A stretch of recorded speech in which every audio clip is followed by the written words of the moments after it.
पुण्यातील वारजे माळवाडी परिसरातील उमेश तागुंदे उर्फ पप्पा महाराज विरोधात अंधश्रद्धा निर्मूलन समितीकडून पुणे पोलिसात तक्रार करण्यात आली आहे। उमेश तागुंदेचे आक्षेपार्ह व्हिडिओ सोशल मीडियावर व्हायरल झालेत। महिलेला मांडीवर बसवून पडद्यानं झाकल्याचं या व्हिडिओत दिसतंय। दरम्यान पप्पा महाराज पडद्याखाली महिलेसोबत नेमकं करतो तरी काय असा प्रश्न यानंतर उपस्थित होतोय। व्हिडिओतल्या प्रकाराबाबत अन्नीसकडून प्रश्न उपस्थित करण्यात येतोय। पुण्यात भोंदू बाबा स्वप्नील लांडे विरोधात गुन्हा दाखल झाला आणि त्यानंतर आणखी एक बाबा त्याचा एक आक्षेपार्ह व्हिडिओ सोशल मीडियावर व्हायरल झाला।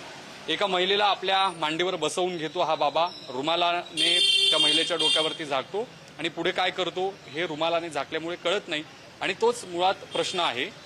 या बाबाच्या विरोधात तुम्ही तक्रार दिली आहे, नेमकं काय तुम्ही पोलिसांना सांगितलं?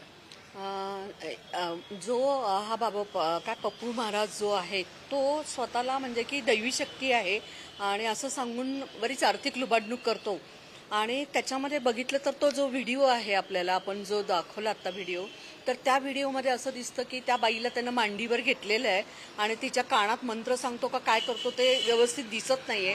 खरं म्हणजे हा आक्षेपार्ह व्हिडिओ आहे त्याच्यामध्ये आणि स्वतःमध्ये दैवी शक्ती सांगून एखाद्याची आर्थिक लुबाडणूक फसवणूक करणं हा जादूटोणा विरोधी कायद्याअंतर्गत गुन्हा आहे। त्याच्यामध्ये मला असं म्हणायचंय, जो हा व्हिडिओ असा व्हिडिओ व्हायरल करतायत म्हणजे व्हायरल न झालेले काय गोष्टी असतील ते पण आपण विचार करायला पाहिजे की ज्या गोष्टी हा एवढ्या डेअरिंगनी व्हायरल करत आहे तर त्याचे धाडस कितीपर्यंत गेलेलं असेल की ज्याच्यामध्ये त्याला अशी अजिबात हे वाटत नाही की आपण हे व्हायरल केल्याचे काय दुष्परिणाम होऊ शकतील। तर मला असं वाटतं की नक्कीच ह्या जिथं पडदा असतो तिथं नक्की गडबड असते, असं आमचं पहिल्यापासून म्हणणं आहे। पोलिसांनी याच्यावर सक्त कारवाई केली पाहिजे, याच्या विरुद्ध जास्तीत जास्त पुरावे गोळा केले पाहिजे। महाराज अतिशय दुटप्पी आहे, म्हणताना तो म्हणतो की मी तेलगी याच्यासारखा नाही आहे, पण की सगळ्या महिलांकडं मी चांगल्या नजरेने असं काही वाईट याने पाहत नाही माता भगिनींसारखं, पण प्रत्यक्षात एखाद्या स्त्रीला मांडीवर घेऊन हे करणं हे कुठल्या माता भगिनीच्या ह्याच्यात बसतं। तेव्हा याच्याविरुद्ध हे सगळे पुरावे चांगले व्यवस्थित गोळा करून त्याच्याविरुद्ध स्ट्रॉंग केस केली पाहिजे आणि त्याला जास्तीत जास्त शासन झालं पाहिजे, अशी आम्ही अंधश्रद्धा निर्मूलन समितीतर्फे मागणी करतो। व्हिडिओ जर्नलिस्ट सचिन कांबळे समित, ज्ञानेश्वर चौतमत, पुढारी न्यूज, पुणे।